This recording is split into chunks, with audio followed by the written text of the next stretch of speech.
Falar sobre negritude vai muito além do velho clichê do que diversos livros traziam. Envolve um sentimento de orgulho da identidade negra, a conscientização do valor e da riqueza cultural do povo afro.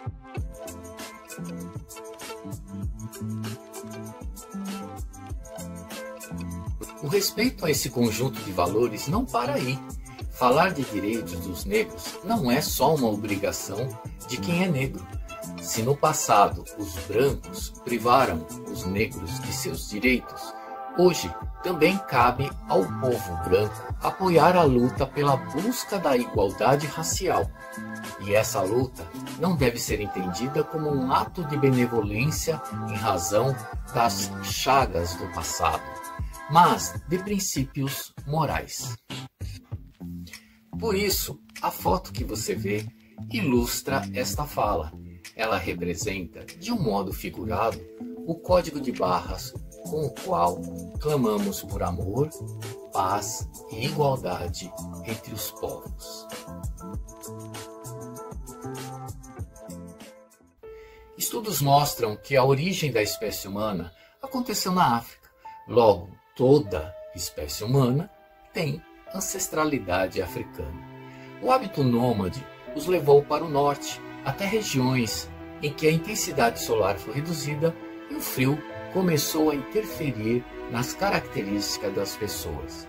O cabelo crespo deixou espaço para o cabelo liso, que fica muito mais preso ao couro cabeludo e evita que a entrada do ar frio prejudique a ação cerebral. As narinas se estreitaram para evitar que o ar frio entre nos pulmões e cause doenças mais severas. E os lábios também tornaram-se finos para evitar as rachaduras associadas ao frio intenso. A produção excessiva de melanina acabou cedendo lugar a uma quantidade menor deste pigmento, porque a baixa intensidade luminosa e a baixa intensidade dos raios solares reduziu a necessidade da ativação desse pigmento. Logo, o corpo deixou de produzi-lo com tanta intensidade. Evidentemente, quando uma pele branca vai ao sol, ela requer a ativação da quantidade de melanina necessária para a proteção da pele.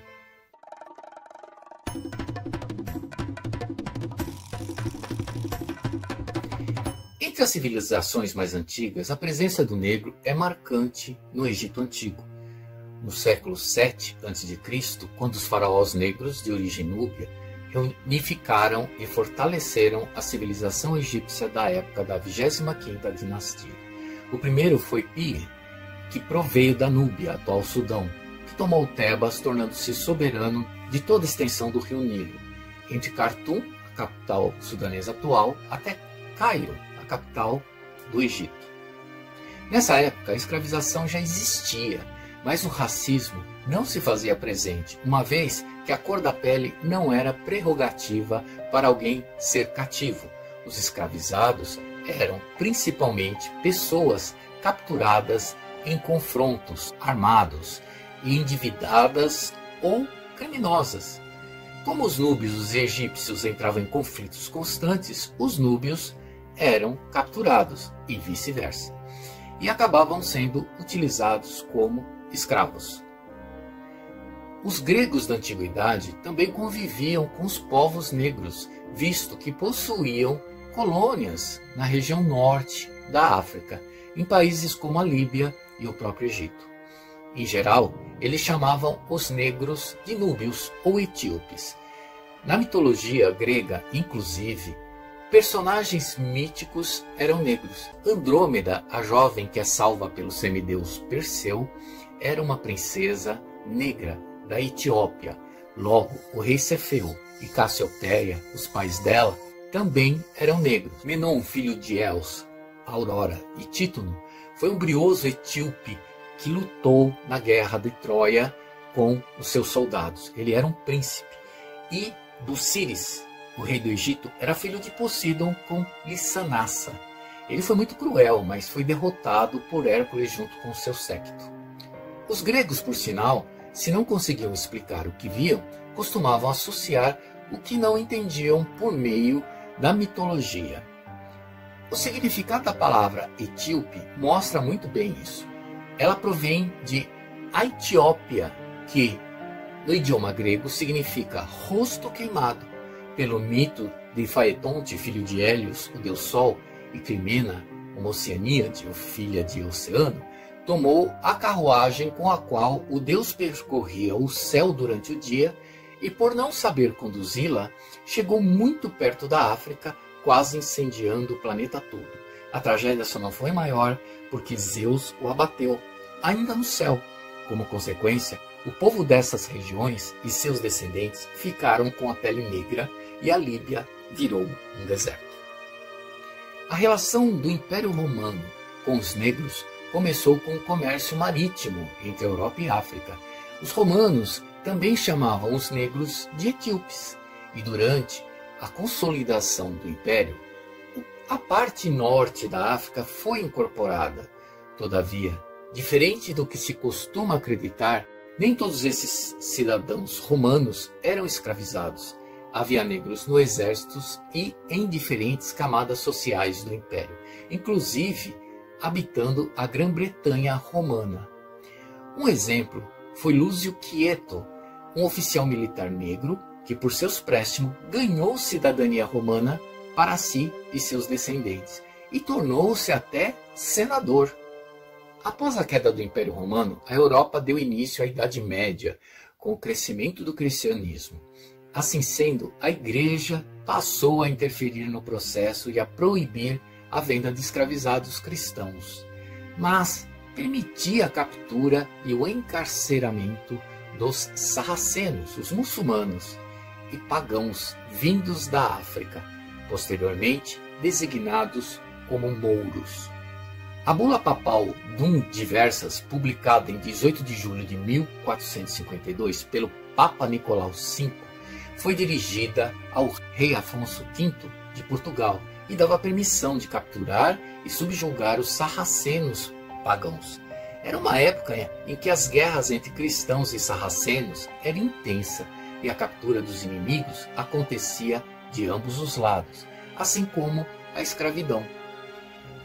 Aos poucos, regras foram criadas, permitia-se a escravidão de pessoas cuja mãe era escravizada, capturadas em guerra ou submetidas a essa condição para quitar dívidas, independente da etnia.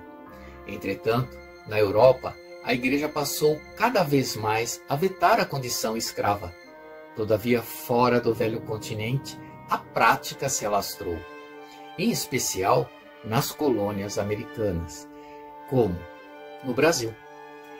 Inicialmente, aqui foram utilizados os indígenas e em outros pontos do mundo que partiam de uma suposta maldição imposta a Noé, que refletiu no povo africano. Noé, que todos conhecem pela história da Arca, aparentemente é uma derivação do mito de Gilgamesh, o príncipe da Suméria, que sobreviveu ao dilúvio universal, uma história mitológica que é mais antiga do que a versão bíblica. Em Gênesis está escrito: "E viu Cã, o pai de Canaã, a nudez do seu pai, e fê-lo saber a ambos seus irmãos no lado de fora. Então tomaram Sem e Jafé uma capa e puseram-na sobre ambos os seus ombros, e indo virados para trás, cobriram a nudez do pai, e os seus rostos estavam virados, de maneira que não viam a nudez de seu pai. E despertou Noé do seu vinho, e soube o que o seu filho menor lhe fizera. E disse: Maldito seja Canaã, servo dos servos, seja aos seus irmãos. E disse: Bendito seja o Senhor, Deus de Sem, e seja Canaã por servo. Alargue Deus a Jafé, e habite nas tendas de Sem, e seja-lhe Canaã por servo." Como se pode notar, não há menções de Cã e Canaã como negros. O que havia era uma rivalidade criada entre israelitas e cananeus, cananitas, os descendentes de Canaã, que fazia parte de uma das 7 nações que foram expulsas pelos israelitas e migraram para outras terras, em direção ao Nilo e à Núbia.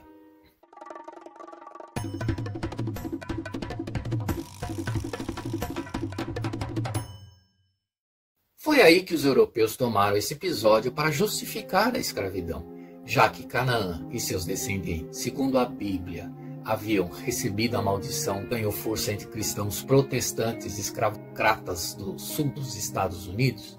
Se por um lado a Igreja Católica procurava a remissão, condenando a escravidão por meio de dezenas de bulas papais, os protestantes do Mundo Novo distorciam as Escrituras para endossar a escravização de indígenas e negros.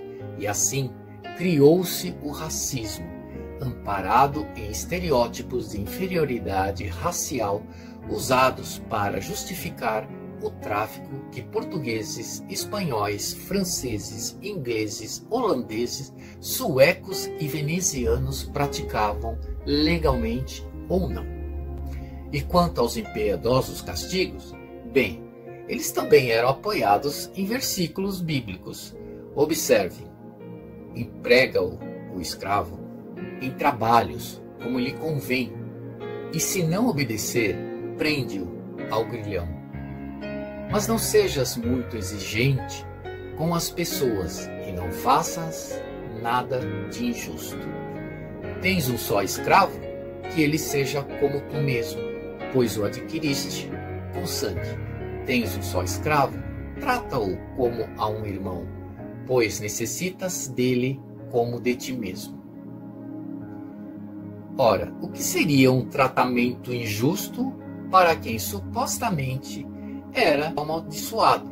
Nada conclusivo. Então o limite era algo indefinido, sem falar o cuidado dirigido por alguém que tinha interesse na escravidão. Um adendo, que fique bem claro que o preconceito sempre existiu entre diferentes povos. Árabes e judeus, ingleses e irlandeses, brancos e negros, brancos ameríndios, chineses, mongóis, alemães e poloneses, tutsis e hutus e por aí vai. Lembre-se, o preconceito não se limita à cor. Ele pode ser racial, social, religioso, de gênero cultural, quanto à orientação sexual e outros mais. A ideia do negro como amaldiçoado foi reforçada por uma equivocada publicação que dizia que Ham, nome em hebraico de Cã, o pai de Canaã, significava escuro, queimado, tentando justificar que a cor da pele dos negros era marca da maldição, o que é um tremendo absurdo. Mas por que Noé foi amaldiçoar o coitado do neto, né? Pelo que o filho fez, vê-lo nu? O que se tem é um outro versículo que diz que Noé despertou nu da embriaguez do vinho e presenciou o filho. Mas o que teria acontecido? Noé foi molestado pelo filho? Ou teria sido castrado em uma releitura do mito de Crono, que castrara e destronara o pai Urano, o senhor do universo? De qualquer forma, isso teve consequências para o povo negro, e o racismo se instituiu pela versão distorcida das escrituras sagradas do cristianismo e alastrou-se entre os europeus, transformando-se numa praxe a partir do século XVII. Depois de milhões de negros terem sido arrancados violentamente de sua terra natal, a abolição começou a ser pleiteada por aqueles que se opunham à escravização, em especial por parte dos negros, que nunca se conformaram com esta condição. O Brasil foi o último país a abolir a escravidão humana na América, após mais de 388 anos de exploração do trabalho forçado dos negros, muito mais por interesses políticos paralelos do que por uma busca de justiça, pois a Lei Áurea libertou e abandonou. Os negros foram jogados à marginalidade, sem emprego, sem abrigo, sem dinheiro, sem comida, em resumo, uma mão na frente e outra atrás, dando origem à periferia dos grandes centros. As favelas, desencadeamento de atos violentos pelo desespero da fome, das necessidades básicas. A poesia da liberdade deu lugar aos estereótipos de marginais, preguiçosos, bêbados, adeptos à prostituição, enfim, um novo fardo foi posto nas costas dos negros. Obviamente, a liberdade não bastava, era necessária a igualdade, os direitos e o respeito à identidade e história do povo negro. Mas isso não aconteceu só no Brasil. Um dos exemplos mais famosos de desrespeito para com a negritude está no cinema. O primeiro filme parcialmente falado, pois apenas um quarto dele tinha falas, foi O Cantor de Jazz, de 1927, no qual o ator Al Johnson usou blackface e uma peruca com carga de estereótipos para interpretar seu papel. Observe o trecho a seguir, como ele se vale de caras e bocas para imitar o estigmatizado homem negro americano.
O problema da prática do blackface será devidamente explicado pelo nosso convidado na entrevista no final deste programa.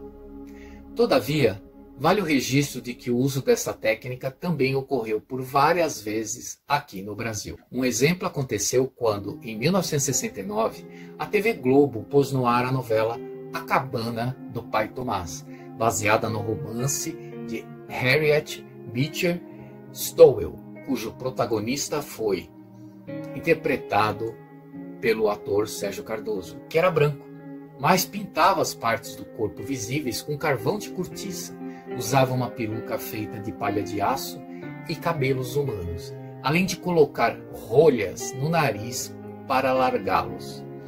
Segundo consta, a patrocinadora americana Colgate-Palmolive impôs a escalação do ator para não associar produtos de sua marca a um ator negro. Seu par foi Ruth de Souza, a primeira negra a entrar em uma novela global, que, por sinal, sofreu preconceito por parte de algumas atrizes que não aceitavam que o nome dela fosse colocado nos créditos com maior destaque. O romance A Cabana do Pai Tomás traz Tomás, um negro cristão, sofredor, submisso, leal aos seus patrões brancos. A história tem início no Kentucky, quando Arthur Shelby, para pagar dívidas, decide vender 2 de seus escravizados a um mercador de cativos. Tomás, um negro de meia idade, casado e com filhos, e Harry, o filho da negra Elisa. A atitude de Arthur é refutada por Emily, a esposa dele, que havia prometido a Elisa cuidar de Harry e nunca vendê-lo. E também desagrada a George, o filho de Arthur, que tem muito carinho por Tomás. Ao ouvir a conversa, Elisa foge com o filho. Entretanto, Tomás é vendido e posto em uma embarcação que o leva pelo rio Mississippi. Ali, estabelece amizade com Eva, uma garota branca, e assim, Augustine, o pai da menina, compra o negro e eles seguem para Nova Orleans. Na fuga, Elisa encontra seu marido, Harris, que também era fugitivo, mas Locker, um caçador de escravos, captura a família de Elisa.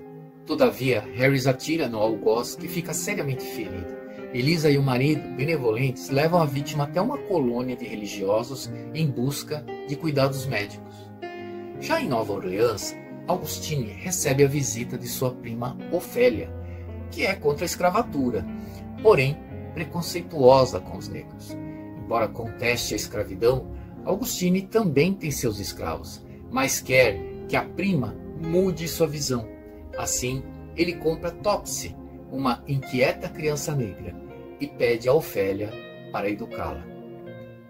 2 anos depois, Eva adoece severamente e, em seu leito de morte, tem uma visão do paraíso e relata a quem ali estava. Assim que ela morre, os demais refletem a respeito da visão. Ofélia se compromete a abandonar seus preconceitos, Topsy a comportar-se e Augustine a libertar Tomás.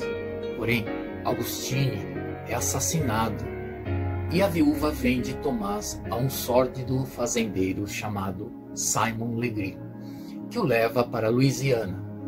Num determinado momento, Simon ordena a Tomás que chicoteie outro escravizado da fazenda, mas ele se recusa, o que irrita em demasia o fazendeiro. Legree castiga Tomás violentamente, mas o jeito amável do negro o faz ser admirado pelos demais, principalmente os cativos. É na lavoura que Tomás conhece a negra Cassie, que por não suportar a dor de ver 2 de seus filhos vendidos como mercadoria, matou o terceiro. Locker se recupera do ferimento e a família de Elisa chega ao Canadá, onde conquista a liberdade. Enquanto isso, Tomás põe sua fé em questionamento, em razão das agruras pelas quais ele passava. No entanto, Tomás tem uma visão divina e com Eva, que o revigora. Tomás convence Cassie e outra negra a fugirem, mas Simon desconfia e obriga seus empregados a espancá-los sem piedade. Agonizante, Tomás diz perdoar os agressores, que de tamanha bondade se encantam e se convertem à fé cristã. Nesse momento, George, o filho de Arthur, chega para resgatar Tomás. Contudo, o negro já havia morrido. Cassie e a outra negra conhecem a irmã de Harris, que as leva até o Canadá, onde Cassie descobre que Elisa é sua filha, vendida por aquele malvado fazendeiro, quando ainda pequena. Pouco depois, todos viajam até chegarem à Libéria, uma nação africana que foi criada para receber ex-escravizados dos Estados Unidos que decidiram voltar à África. George, por sua vez, retorna ao Kentucky, liberta seus negros e pede a todos que se lembrem do que Tomás havia feito e de sua imensa fé. Este livro é um dos maiores clássicos da literatura universal. Dizem até que ele instigou a Guerra da Secessão. Fica a dica.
Saindo da ficção e partindo para uma história verídica, escrita a partir do olhar de um negro que sofreu com a escravidão, vamos encontrar a biografia de Mahoma Gardo Bakwaku, a única biografia de um negro que foi escravizado no Brasil, a partir dos seus próprios relatos.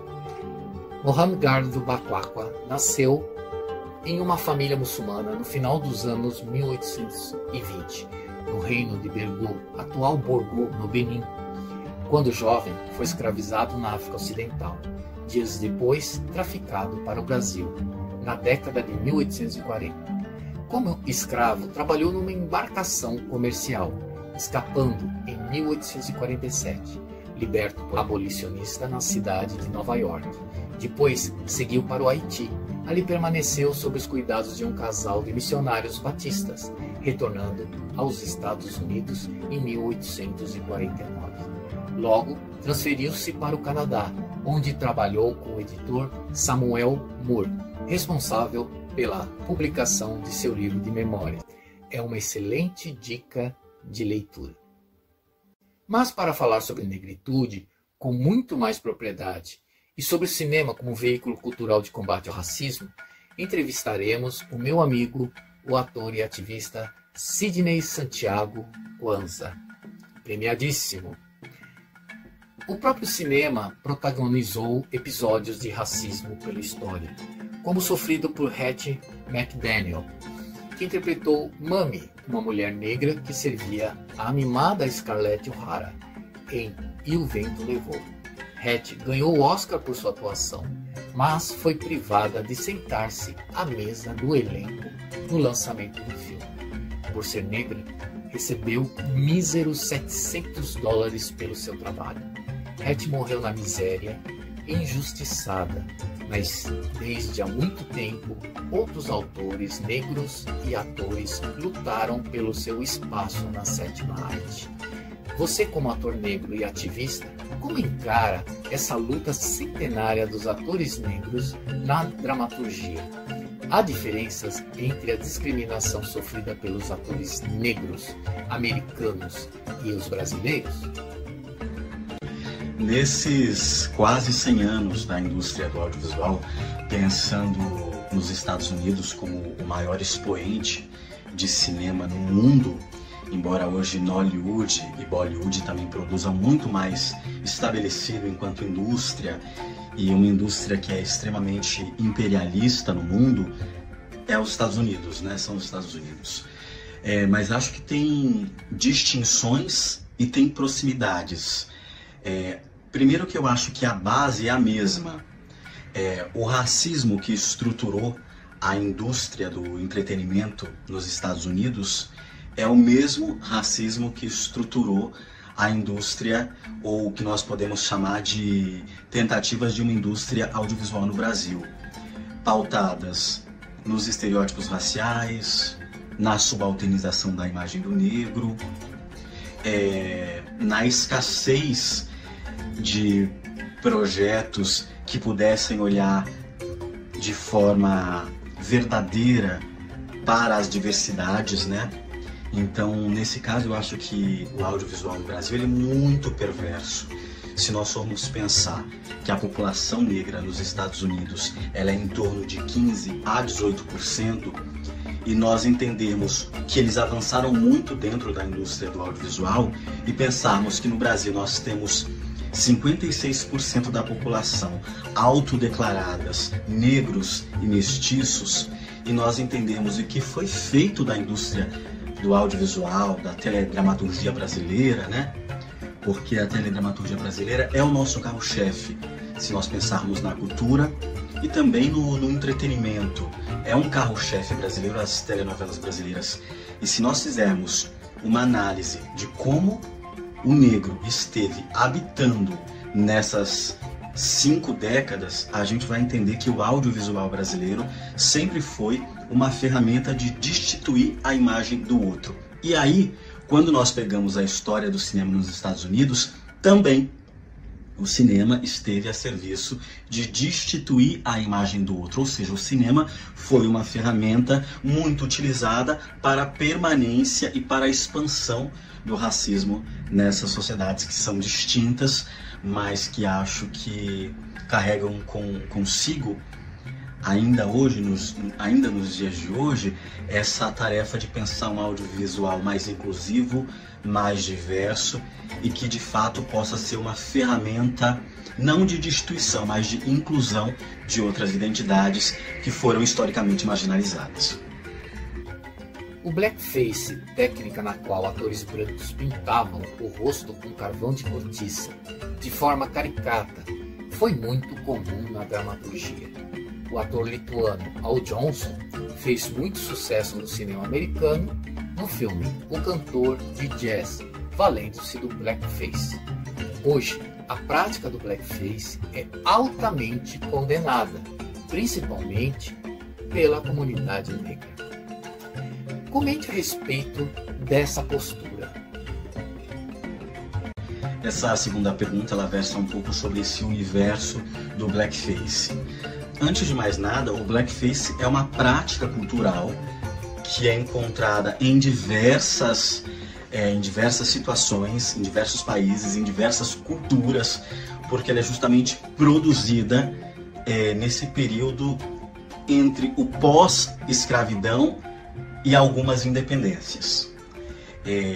Então você tem um blackface que foi criado no contexto do circo, você tem o blackface criado no contexto do cinema, onde se vivia, por exemplo, nos Estados Unidos, uma sociedade apartada, onde brancos e negros não conviviam sobre os mesmos lugares, sobre uma mesma legislação de igualdade, digamos assim, e você cria o blackface para reproduzir traços de uma outra cultura. Por que é perverso e é pernóstico? Não é só perverso, é pernóstico. Porque quando você pinta o rosto, quando você coloca algodões para fazer fenótipo de um nariz africano, quando você coloca uma peruca de bombril, não é só o processo de depreciação do outro, é um processo constante de desumanizar uma identidade que já é subalternizada. Então, eu acredito que, vejam vocês, né?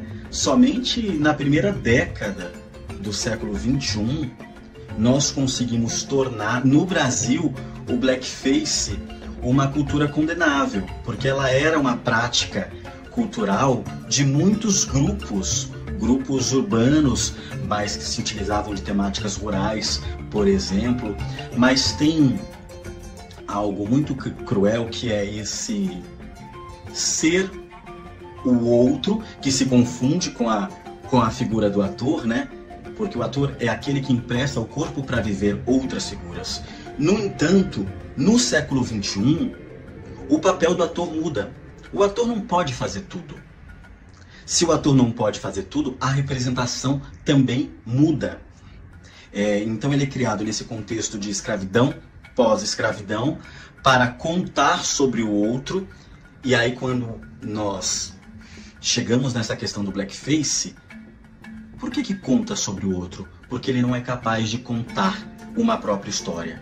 Esse corpo negro, ele é um corpo animalizado, ele é um corpo... Vejam, eu estou usando teorias da eugenia do século XIX, que foram construídas sobre as comunidades negras e outras comunidades que foram subalternizadas, como os indígenas, né? Então esse corpo negro não é capaz de ser um ator porque ele não tem ímpeto dramático. Ele não tem a capacidade telúrica de encarnar uma outra persona.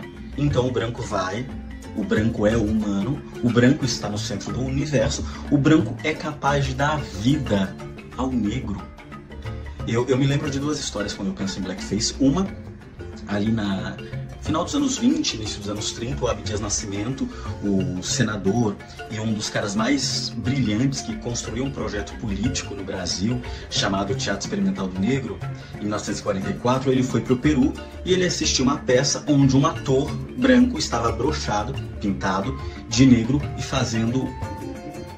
Enfim, ele estava brochado e dando vida a um homem negro. Ele vem para o Brasil e cria esse projeto político, que é o projeto político mais incrível no campo das artes das Américas. Um projeto que durou mais de 25 anos, ele foi muito impactado pela ditadura militar. Então eu lembro disso, né? Então esse homem que assiste um homem branco fazê-lo, porque o seu povo não tem condições de se fazer por si. Isso é muito cruel. E muito recentemente, o Thiago Abravanel, que é um ator bem conhecido, um ator popular, que todas as pessoas do Brasil conhecem, ele fez o Tim Maia, e eu me lembro que antes disso ele tinha feito um musical da Disney, onde ele era um desenho, ele era um bicho, talvez, um bicho. E aí, numa das entrevistas, ele comparou, não, eu vivi esse animal e agora eu estou vivendo o Tim Maia. Para mim aquilo foi o auge da possibilidade branca de dar vida ao outro porque eu sou humano demais. E aí depois entram todas as questões, né, que envolveram essa montagem. Eu acho que essa montagem ela marca um tempo histórico onde nós não aceitamos mais que nos façam. porque além de ser extremamente racista, pernóstico, quando eu vou fazer um outro de uma outra etnia, de uma outra, é inaceitável. E lembrando que isso não é uma prática que acontece só com as populações negras, né? Eu me lembro que recentemente a atriz Giovanna Antonelli foi escalada para fazer uma oriental numa novela das 6. Não sei se chegou a fazer, porque também tem isso, né? O branco pode, e pode quase tudo. Nós ainda estamos em debate. É um campo ainda aberto. E aí surgiram muitas discussões. A primeira era um argumento muito fácil de você quebrar, que era: não temos atrizes orientais, então a gente chama uma atriz que não é oriental, a gente põe uma peruca, A Letícia Spiller, no início dos anos 2000, fez uma indígena, então pintaram ela de vermelho e colocaram uma peruca preta. A Letícia Spiller é uma mulher extremamente sulista, branca, de olhos azuis. Então acho que o século XXI nos coloca esse limite. Não é aceitável esse tipo de prática. Na qualidade de ator e ativista, você interfere em roteiros que trazem contextos racistas fora da temática da obra? De que forma e com que intensidade isso é feito? Essas interferências são bem recebidas pelos roteiristas e diretores?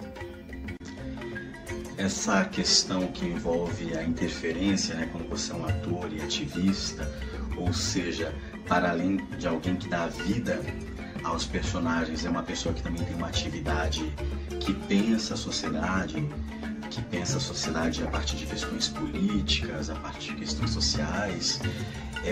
No meu trabalho eu lido da seguinte maneira, assim, é muito raro como militante ou como ativista eu intervir numa obra, a não ser quando é algo explicitadamente racista ou uma piada muito questionável. Normalmente eu separo muito o meu trabalho como ativista e o meu trabalho como ator. Em algumas situações, nesse momento de pré-produção, no momento em que a gente costuma ler os roteiros ou fazer os roteiros, é muito comum a gente ter muitas conversas, né? E eu acho que essa prática tem se tornado mais rotineira a partir dessa revolução tecnológica, que foram como as redes sociais entraram na nossa vida e como as plataformas sociais têm proposto um debate público sobre diversos aspectos. E às vezes o contexto que entra no filme ou numa obra de arte, ele pode de alguma forma cancelar essa obra. E aí acho que isso tem mexido com a mentalidade dos produtores e dos diretores mais estabelecidos. Então eu vejo uma preocupação maior com, digamos, o teor do texto a partir desse medo de um cancelamento, que esse cancelamento ele interfere nos ganhos de toda uma cadeia que envolve a produção cinematográfica, a produção da televisão. Então eu acho que essa revolução tecnológica, ela tem servido muito para, talvez não seja boa ainda a palavra que eu usar, mas fiscalizar, mas trazer um pouco mais de consciência. E nesse momento, acho que a consciência tem sido trazida no Brasil por esse viés econômico, medo de perder.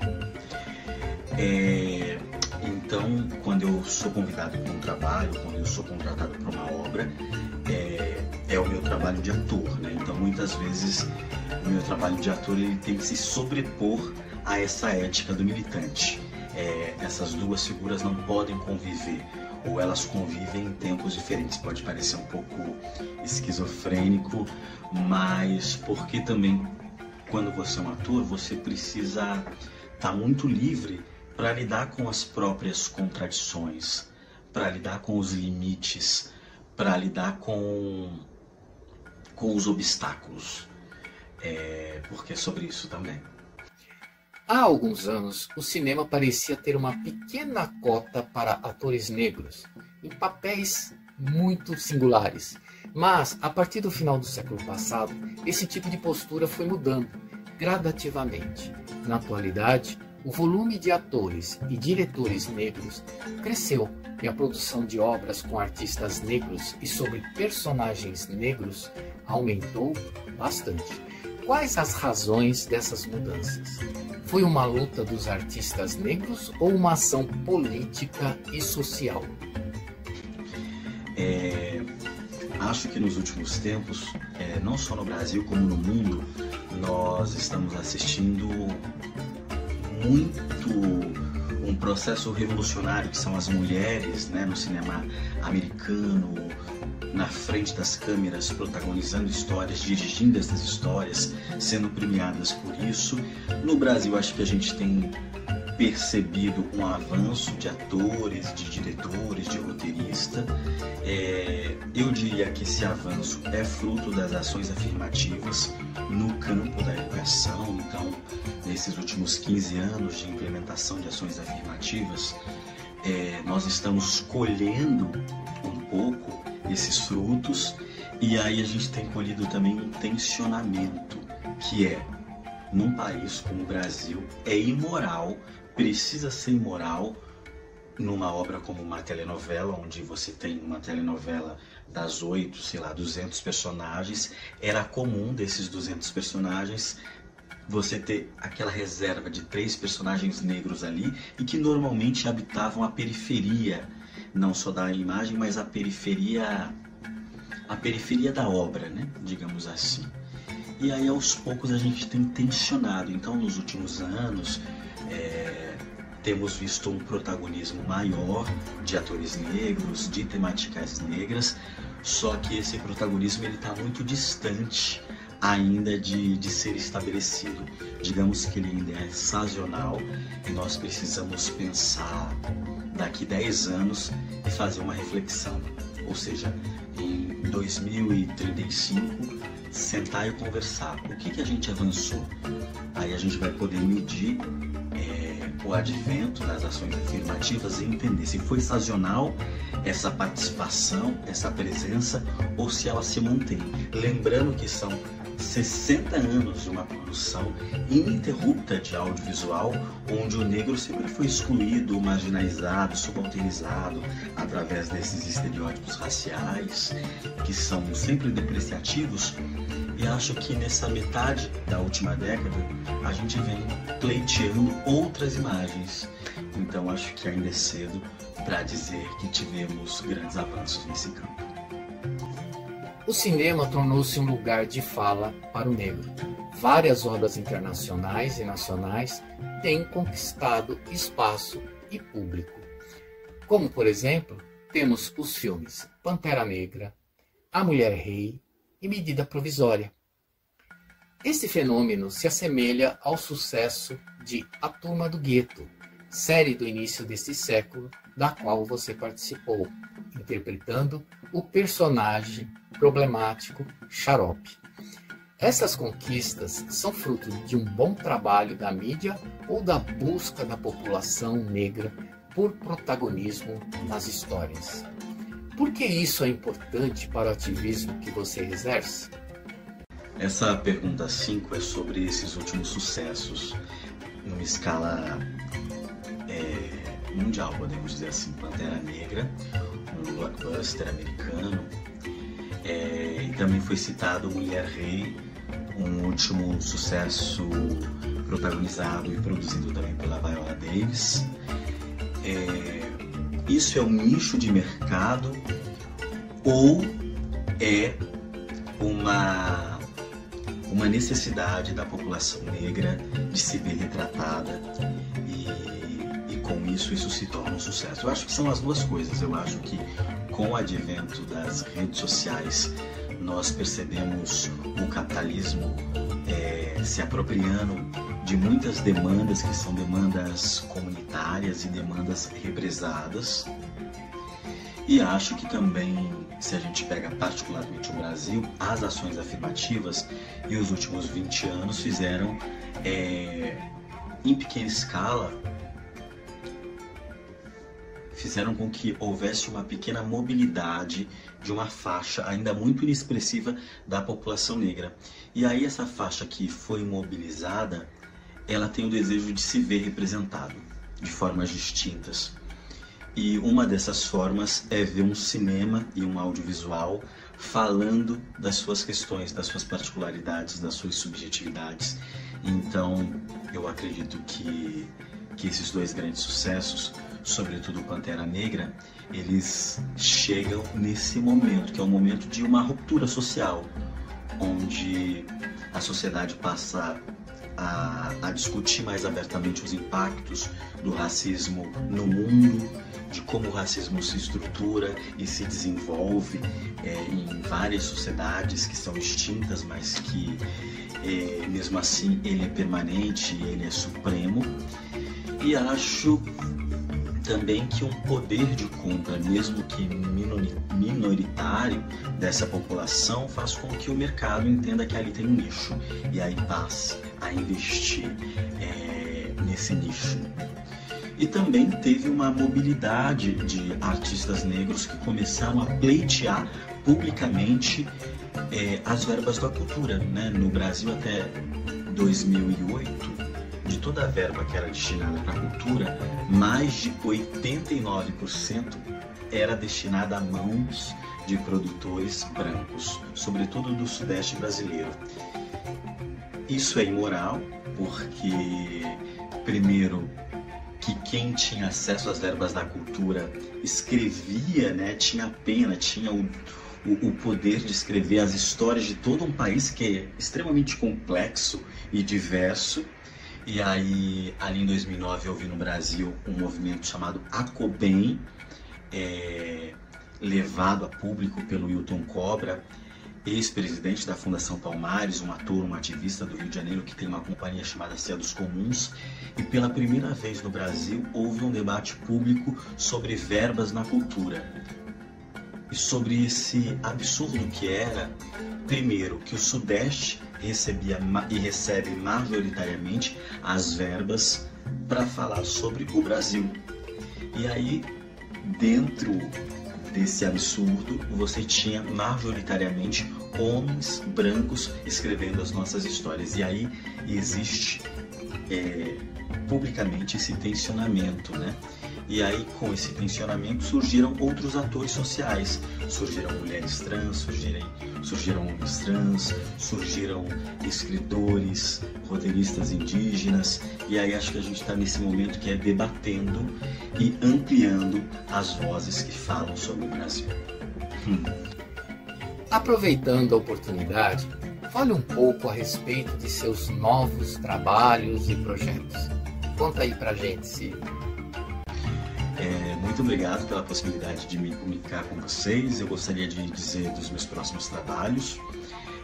Eu tenho um trabalho que vai estrear no Globoplay e na Rede Globo agora, chamado Rensgarrits, que é uma série que fala sobre o universo do feminejo. E tem 2 filmes, Lima Barreto, Ao Terceiro Dia, que é um longa que fala sobre um episódio específico da vida do Lima Barreto, que é o seu processo de internação. Lima Barreto, que foi um dos grandes escritores brasileiros, escritor, jornalista, uma voz única na nossa literatura. E tem um filme que ganhou Gramado e que recentemente eu e os outros atores ganhamos um prêmio coletivo pelo nosso trabalho, chamado O Novelo. A gente ganhou o Los Angeles Film Festival por esse filme, que é um filme lindo que fala sobre uma família brasileira e toda a sua dificuldade de se manter unida. É isso. Muito obrigado. Para quem não me conhece, eu sou o Sidney Santiago Coenza. A gente pode se falar pelo Instagram, que é a rede onde eu costumo me expressar, e eu tenho um canal no Facebook também, um canal no YouTube também. É isso. Muito obrigado, Egídio, e aqui está aberto um caminho para que a gente possa continuar discutindo essas questões que são tão relevantes para a nossa vida e para o nosso entendimento enquanto povo. Até mais. Pois bem, pessoal, espero que tenham gostado desse programa. Este será o primeiro de outros que trabalharemos com temas relacionados à negritude. Conto com vocês. Um grande abraço e até a próxima.